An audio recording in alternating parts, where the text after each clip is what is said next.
তোমারে পেয়ে গেলে সবার বিরাট সমস্যা হয়ে যাইত।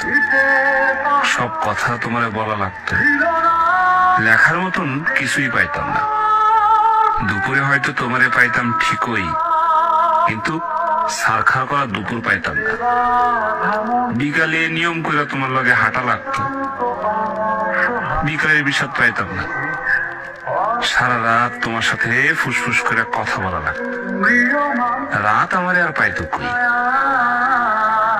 তোমারে পেয়ে গেলে আর আক্ষেপ করার মতো কিছু থাকতো না, আক্ষেপের অভাবে ফাঁকা ফাঁকা লাগতো। তোমার দিক তাকাইলে তোমার চোখে ডুবা যাইতাম, পিঙ্ক ফ্লয়েডে আর ডুবা হইতো না। তোমার ভালোবাসা পেয়ে গেলে হয়তো চায়ের কাপে ভালোবাসা একটু কম কম লাগতো। তোমারে পেয়ে গেলে তোমারে না পাওয়ার কষ্ট পাওয়া হইতো না, তখন ছোটখাটো কষ্ট শালা ঝালায়া মারত।